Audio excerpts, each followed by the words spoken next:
大家好，我是老田，今天给大家分享一个特别的话题，就是在美国怎么样购买一头整猪，从哪儿能买到整猪，然后这边的猪肉价格是一个什么情况，以及购买到的整猪是怎么样一个包装处理的。现在节日快到了，我们从店里边订了一头整猪，就是这家店，我们今天过来把猪给取回来。因为我们是跟朋友分的，所以当时让他给平均分成了2份，所以他有3箱给标了1号，然后另外3箱是标成了2号。买整猪的话，猪肉的价格是按照一头生猪，也就是宰杀前活猪的价格，再加上屠宰费、留内脏的费用以及分块、包装、冷藏的费用。这头猪处理好装箱后的重量是206磅，最后的总价是492块3毛4。所以最后到我们手上，猪肉的价格是2块3毛9一磅。肉类是没有州税的，这就是最终的猪肉价格了。Thank you so much。猪肉我们终于是运回家了，整整齐齐的6箱。我们先把2号运过来，看看里边都有什么。他给了我们一个清单，那个清单里面1号和2号的东西应该是差不多的，但是也有一点点的差异。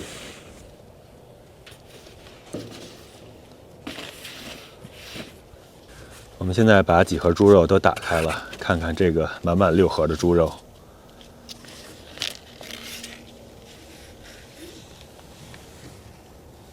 这个猪的宰杀的费用是45块钱的一头，然后如果要是保留内脏之类的，还要额外加15块钱。然后它还有一个分割、包装还有冷冻的费用，这个费用还是比较多的，是8毛5一磅。以后如果要是再需要很多的猪肉的话，我们打算买一整头，然后就不需要它来给做额外的处理了，这样可以省下0.85每磅的价钱。像是在美国这边宰杀猪肉的话，如果要是保留内脏，它只给保留猪心、猪肝还有猪腰子。但是像猪肚还有猪肠它是不给的，这个我不知道是联邦的法律还是州里边的法律，反正这些下水类的它是不给的。其实这边它处理肉收了0.85一磅的处理费，还是有它的道理的。看它这个包装包得多好，都是切割之后一块一块分好了，然后用真空包装给包装起来的。这些相当于就是半头猪的量。然后另外一半应该是有细微的差异，整体上应该差不多，也是这些东西。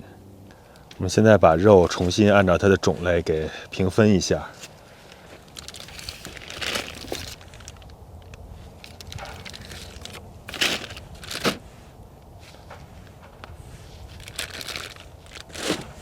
我们继续花点时间把它分完了，分完了之后我们自己留下一半，然后另一半就给朋友拉过去。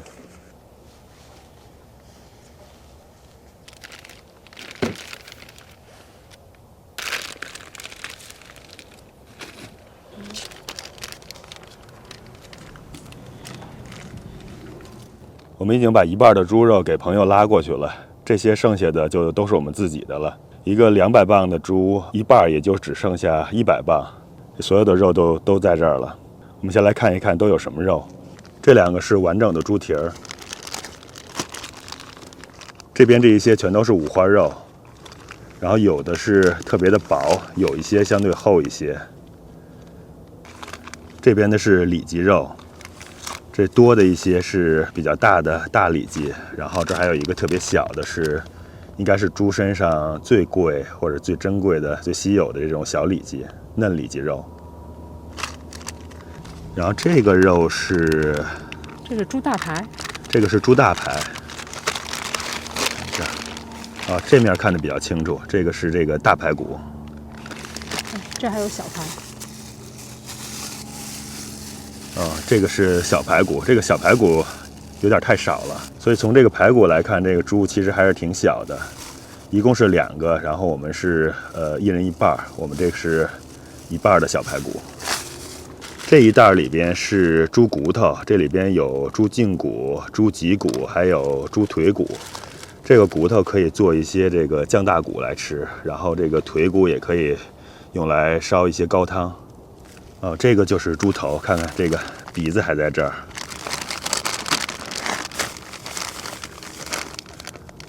然后我们这个猪头就打算卤一下，做卤猪头吃啊。这边这些都是猪的内脏部分了，然后这里边这3个是猪肝，有3小包。这里边这一块是猪腰子，猪身上有2个腰子，这是其中的一份。然后这个是猪耳朵，我们这儿留了一片猪耳朵。这个猪耳朵它还是处理的相当的干净，看起来特别白净。这个装这个袋子里看得不太清楚，这个是猪心，这个是一半的猪舌头。这些可能就是或者炒或者是卤一下就可以了。然后我们转过来看这边，这一些都是猪肉馅儿，这是特别新鲜的猪肉馅儿。对，这个猪肉馅儿没动过。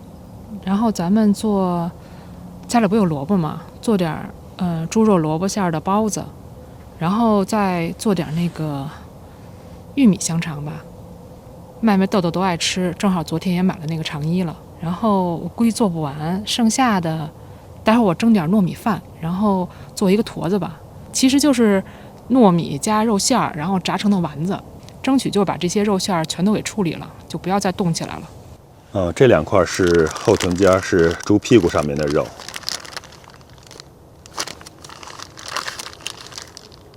看看这个有皮，然后有肥肉，有瘦肉，看起来还是不错的。一般我们在美国超市买的肉都是没有皮的，然后要想吃带皮的，可能就得去中国超市找。但是，中国超市其实好多时候这个肉都是冻过的，所以其实能吃上这个新鲜带皮的猪肉，那就只能到这些现杀猪的这种肉店去买了。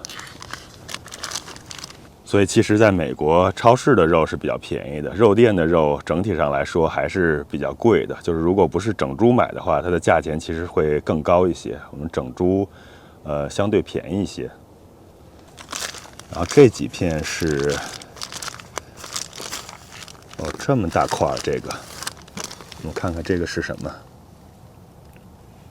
这个是后肘。对，这个是大的后肘，它把骨头都给我们剔掉了，这是剔掉骨头的后肘。然后这个也是一个后肘，这上面皮更多一些。这个可以做，这块我觉得做东坡肘子肯定特别好吃。然后这两块是前肘，看前肘英文叫什么？叫 picnic roast。那个后肘它叫 ham roast。前肘的味道应该是更好吃一些。我们一般做那个酱肘子都是用前肘煮完了之后压的。我们再看这边，这个是专门的猪皮。猪皮的话得跟他说要额外保留，否则的话这个老美都是把皮都给剔掉的，而且皮也不会给我们。这是要买整猪的时候要跟他说我们是需要皮的。然后这4包是猪板油，这种是比较大块整块的猪油，这种是比较细小的这个猪油。行了，猪身上的东西就差不多就是这些了，这是1半的分量。然后像那些大块的肉，我们除了新鲜的时候炖掉一部分之外，剩下的我们就打算给做腊肉了。其实腊肉前几天看了那个美食作家王刚的视频，我们可以按他的方子做一些腊肉，然后看他的那个酱腊肉看着特别好，特别有食欲，我们可以今年试一下。今天的视频主要就是跟大家分享一下我们购买这个整猪的过程。以前我们也会从农场还有猪肉店买一些就是现宰杀的新鲜的猪，因为这种猪吃起来比超市呀，不管是美国超市还是中国超市，就是吃起来味道都会好一些。而且我觉得好多农场的猪可能也会更健康一些吧，因为有些猪是这个比较自然喂养的，就是喂谷物的那些。这个我们不知道，这个可能没有那么健康，但是整体的这个新鲜程度肯定是要比超市的要好多了，因为是我们打电话过去下订单，然后他去现去杀猪，然后杀完之后就是帮我们稍微的冷冻处理一下，因为在美国可能是按照法律要求，所有新宰杀过的猪肉都需要给它这个冷冻处理一下，然后才能给客户，所以它那个肉店会给我们稍微冷冻处理一下，然后我们基本上就第2天就拿到了这个猪。然后现在天气也比较凉快，其实这个新鲜猪肉还是在这种新鲜程度下还是能放一阵子的，然后一部分也可以放到那个冰箱里边保存。今天主要就是分享了一下在美国购买新鲜猪肉，或者说在美国购买整猪的一个办法。如果你也想购买整猪的话，可以去 Google 上搜一下，看看这个 Meat Store Near Me， 看看就是附近的肉店，然后打电话过去问问他可不可以这个买整猪。然后如果可以的话，就可以跟朋友一起，那个2-3个人呀，或者是3-4个人可以一起来订这么一头整猪，然后吃比较新鲜的猪肉，还是挺好的吧。然后今天的视频就分享到这儿了，感谢大家观看，我们下期再见。